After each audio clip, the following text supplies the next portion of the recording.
Yeah, sounds louder in my house. Very loud. Can everyone be quiet so we can hear this chat?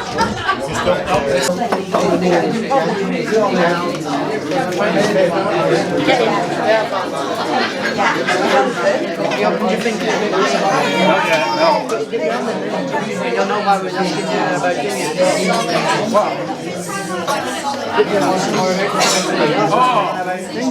Oh, nice, nice. Good touch. Thank you.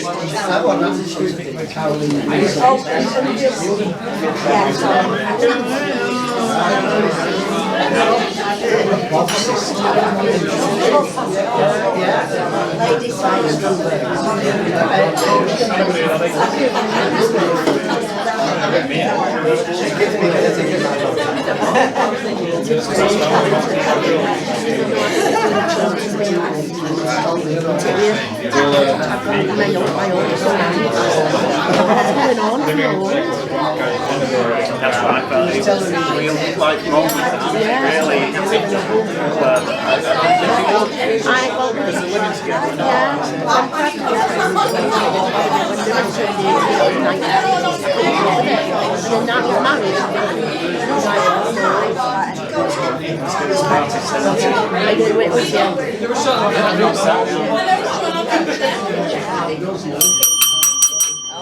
Order! Order!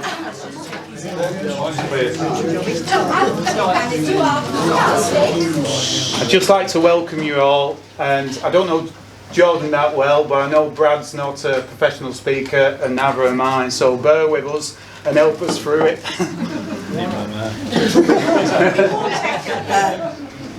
Good evening, ladies and gentlemen, boys and girls. I'm so happy and honoured to give the father of the bride speech today. On behalf of myself and my wife Joanne, I would like to welcome you all here to celebrate the marriage of Bradley and Lucy. I would especially like to welcome Bradley's parents, Claire and Mark, to help celebrate this special day. Claire, you look stunning. Thanks. So do you, Mark. I would also like to welcome Jonathan, Lucy's brother, Lewis and Harriet, Bradley's brother and sister. Thank you very much for coming. There are so many family and friends, some here today, some not, who have played an important part in their lives. Too many to mention, as we want to get to Jordan's speech. But to all of them and all of you, I say thank you. By the way, Jordan, the Stag Do videos prove you were a far better karaoke singer than Brad. Would you like to give us another rendition of American Pie? No, maybe later when I've had a few. But seriously, thanks to everybody for coming today. First of all, I want to say, well, I think you could all see how beautiful Lucy looks today. We know how gorgeous she is, inside and out, but today you're shining like a star. Oh. I'm very proud to be with her. What can I say about Lucy?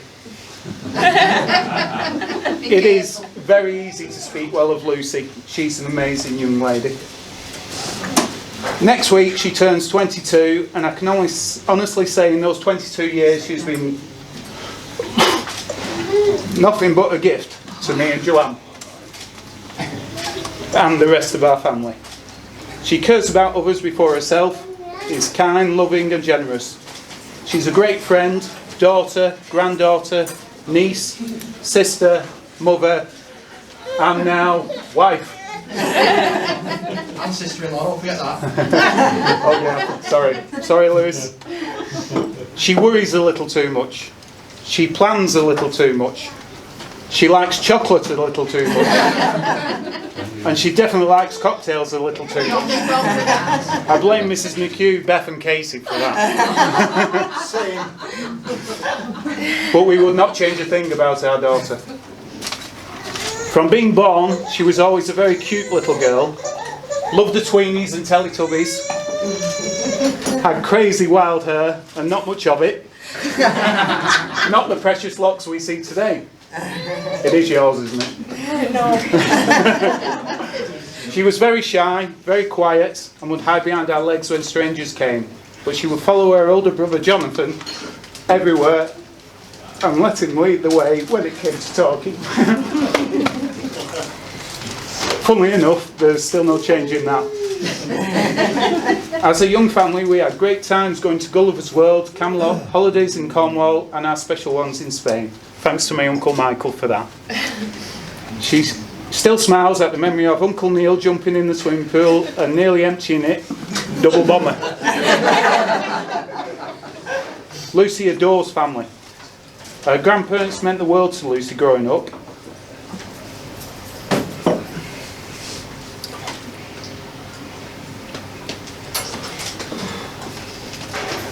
And still do today. She do.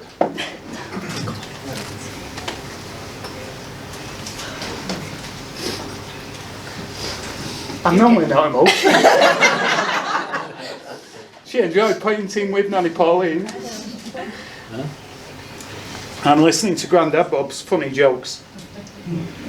She loved going on annual pilgrimage to Blackpool to see the illuminations with Nanny and Grandad Marsh, alongside Jonathan and her cousins Emily, Jack, Jessica, Sam and Evie. Evie being the youngest, who's here with us today.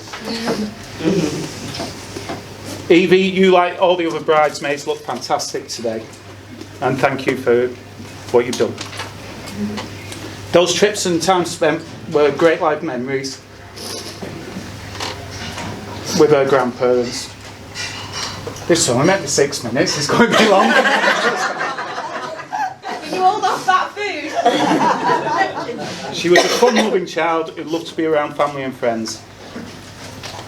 But her first passion is animals. And her passion was for our dog Max, who we all love dearly. In turn, it is now for my dog, Freddie. My dog. This is well be, Dad. Her favourite younger years were spent at her primary school, Lowton J&I, a fantastic school, a caring school that definitely nurtured Lucy's loving personality. A place she built great friendships with teachers and pupils, many she still has to this day. Thanks to her head teacher, Mrs. Silcox, for creating that environment. She would grow up into the beautiful young lady we see today. In her personality, I could see the understanding, patient, placid nature of Joanne and my fiery. I disagree.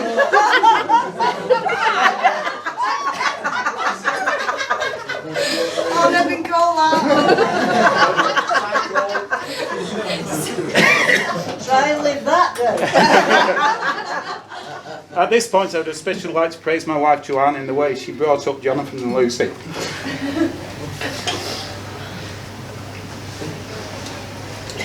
You want a tissue? It's not a tissue I need. 100% learning lessons from her mother Beryl. She's been an unbelievable mum, putting them before anything.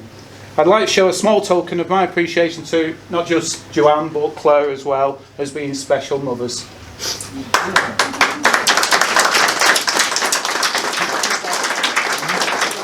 Jonathan, I don't know why you're clapping, that's your cue. I haven't got nothing to say. No! Oh. Hey, listen, you never told me that. You just told me I had the tickets out at the end. Right. Come on then. He honestly has not even told me nothing about this. You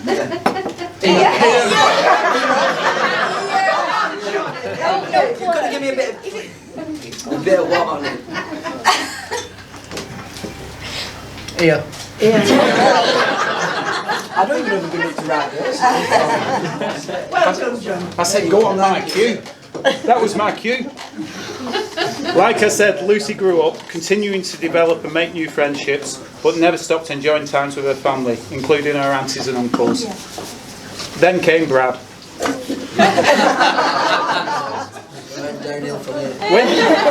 When she first met Brad, I dropped her off for the first date at the cinema in Lee. I soon discovered he was a boy I had unwittingly a few months earlier watched playing rugby league with Lucy's cousin Jack at Goulburn Parkside.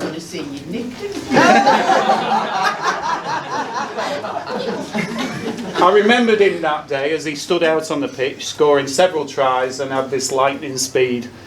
I recall I'd asked Jack who the lad with the skull cap was. Little did I know I would be watching him play for Lee Centurions a few years later, and more importantly, he'd be my future son-in-law. They were glued together pretty quickly and looked no different at 15 as they do today, and the bond between them was for all to see. Brad quickly became a part of our family unit, and his love and respect for Lucy was undeniable. At this time, we also got to spend time with Claire and Lewis. Our parties definitely improved with Lewis. We introduced Lewis to the Mecca of the North, Lowton Labour Club, which I know he can't get enough of. What can I say about Brad? Here we go. He has many fine qualities, but some faults too.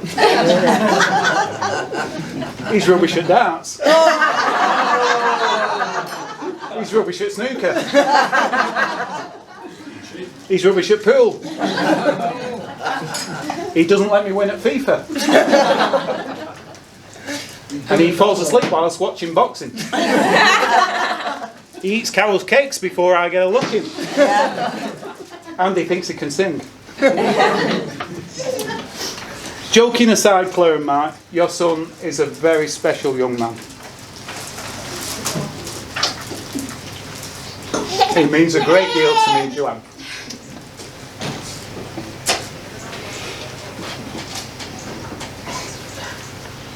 He's a great rugby player, loves Newcastle United. Well, someone's got to.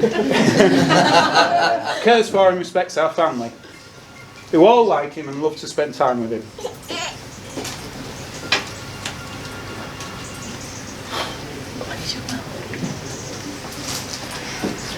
Most importantly, he adores our daughter as much as any man could. Brad is a young man you can count on. Bloody hell, Brad.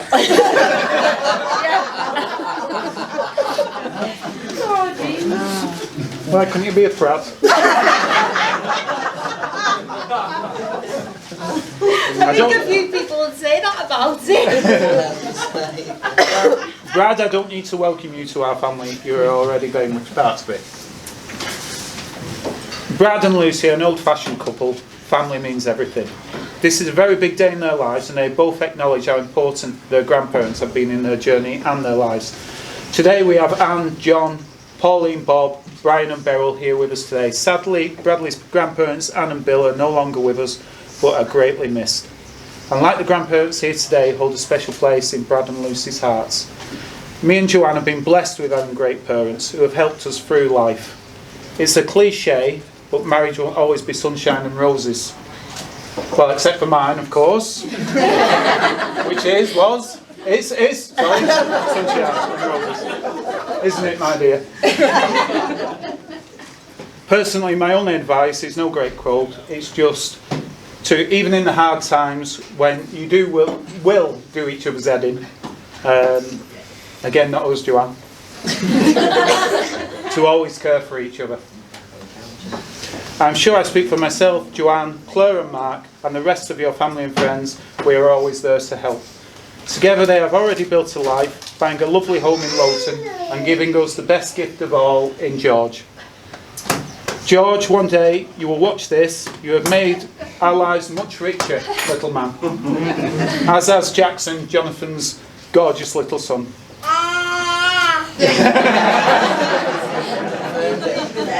Just confirmed it. George is a beautiful little boy, full of character and striking image of his dad. I think he's destined for the rugby pitch. He rides a tackle off his dad already without flinching. Lee Sports Village beckons. Whatever he does in life, you can see he will have loving parents behind him. It's fantastic to see what parents you have both made. I admire you both. We look forward to watching you grow as a family and creating life memories with you.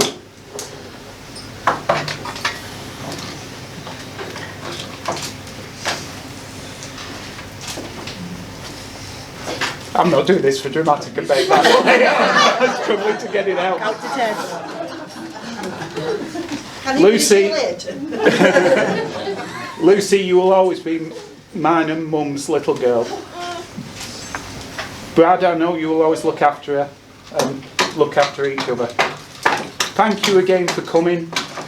I would like to propose a toast. Please be upstanding. Stop now. To the bride and groom to have a happy and fulfilling life together. To Bradley and Lucy. Lucy.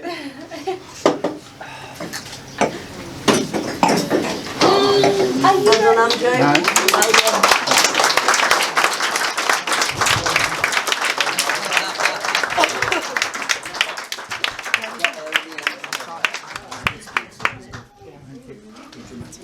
Stop swatting. You need a whiskey after. Plastic movies have been less painful than that. And watch what you're doing now. Where are you going? It's not got it, are you? Oh, great. Pick you up. You've not got it. I bet you do that. Brad, they might be serving food in 10 minutes. I'll zip me gods here.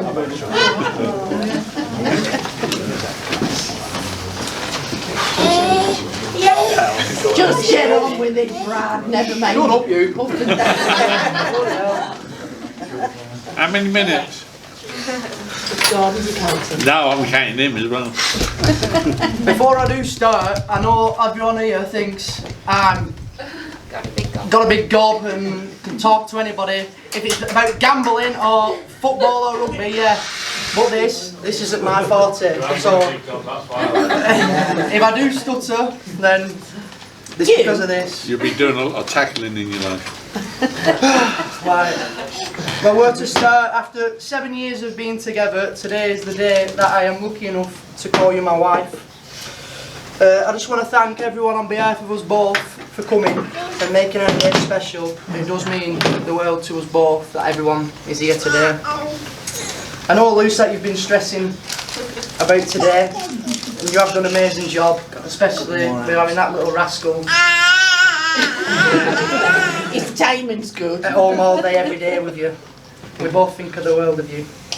Before I do get on to you, there's a few thank yous that I'd like to say. One is my mum. Well, where to start?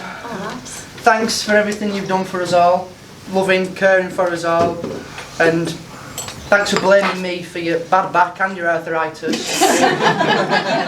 Because apparently that's what standing on a rugby pitch 5 times a week does. But I don't see how that happens, but I'll take it. And most importantly, thanks for every time I come and see you, I pinch candle after candle and you don't say anything. So, thank you very much for that. Dad, thanks for not inflicting your absolute awful football views on me within United. Did for a while. Well, no, like I'm going to say now, I do think it was your views that do stick as stickers on the wallpaper of Manchester United on the wall. That wasn't me. I've always supported Newcastle. Yay! Because of that over there, that demon there, little Willie Carson we call her, because when she stands up, she's not much bigger. I'll get you to that later. We've had our ups and downs, haven't we? Yeah, we have. Fair to say the least. But we seem to be on the right path now, and long may it continue. I just want to thank you both for being great grandparents to George, as in great grandparents, like. Not me. No, not that one. You know what I mean? But anyway, Joanne, Andrew, firstly I'd like to thank you both for bringing up an amazing young woman who shines in absolutely everything that she does, and she thinks the absolute world of you both. I don't know, you both already know that. It does seem like 2 minutes ago since I walked through your front door, doesn't it? Does it feel as if it was 7 years ago? Should have opened it. And to be honest, I was nearly walking back out. Not because I didn't like Lucy or anything, but I made a joke and there was a few explicits in there, not from myself, but Andrew decided to choke on his coffee and fall to the floor. And all I remember is Joanne jumping off a settee with the explicits and saying, "Andrew, that best not have got on my cushions." That was in one ear, and Lucy's in the other saying, "Get him in the recovery position." That's how bad it was. Andrew's choking. I'm sat on seat, not knowing whether to laugh, cry, or go through the other door. But anyway, that's that. A few years later, we was getting on all right, weren't we? We were doing all right. He's learning, he's getting permission. And I was sick of my own mum, to be honest, saying I had to buy my own shampoo, my own food. It was only a couple of quid, but come on. You only heckle me like you did. You've got to teach them right, Craig. I'm there, Brad, I'm there. Well, yeah. So anyway, we decided to move to Australia. I know it was quite a while away, but that's how bad it were. You're still coming now and read the fridge before you go home. That's because it's always full. Anyway, that was short-lived because of Lucy's health. Not being bad, but you know what I mean. So Not a dig then. Oh no, yeah, sorry about that. I'll get him for you later. Anyway, we then decided to move out and get a little flat in Lawton. But again, that was short-lived because every night Lucy turned to me and said, "This isn't home. Home is where my mum is." So we were sat in the kitchen at Joanne and Andrew's every single night while paying through the nose for a flat. So we eventually decided to move into Joanne and Andrew's. Thank you very much to them for housing us. There is a lot of stories to come out of that. Never mind them. Mostly Joanne laying into Andrew every night. Am I wrong, Andrew? No. I will fill you in one story though. It was Andrew's birthday, and Newcastle unfortunately were playing. And typical Newcastle, we got absolutely battered. Again. Normal. And typical Brad takes it one too far, has one too many pints, and comes home absolutely leathered. Oh dear. It's not like you. Lie in bed. Lucy says, "Are you going to be sick?" I says, "No." Next minute, sit next to the bed. She says, "Get out!" Well, a few explicits in there. Walk out onto the landing, all over the landing, all down the stairs, while in only me kegs. And Joanne and Andrew come flying out their bedroom. I'm thinking, oh no, this isn't good. So it's all over the bathroom floor. I've been sick everywhere but the toilet. Andrew's cleaning me sick up behind me, picking it up. So it's a good job no one's eating. So anyway. I forgot to leave that out, Brad. That's my second bit of advice. When you're drunk out your school, avoid your wife and avoid my house. And mine. Mine as well, looking in the toilet. So anyway, that's by the by, we've moved that. The stains are still there in the carpet, but I did promise I'd replace them, I've just not done it. That's normal. Another thank you is to this lad beside me. We've known each other since we were little nippers. Since we come out, but we've had some stories, I'll tell you that, some that can't be repeated, which I'm sure you'll probably say. But just to mention the camping trips away, the hours and hours we used to spend out playing football and getting up to no good with lads, the dads and lads weekends away, and even the casino trips, which we did make on Christmas Day. Stupidly, because it was shut. So we ended up playing roulette outside in the car on our phones. But I don't want to go into too much detail just in case it ruins his speech, so I just want to say thanks for everything you've done for me. I hope you had a good birthday yesterday, and I love you loads.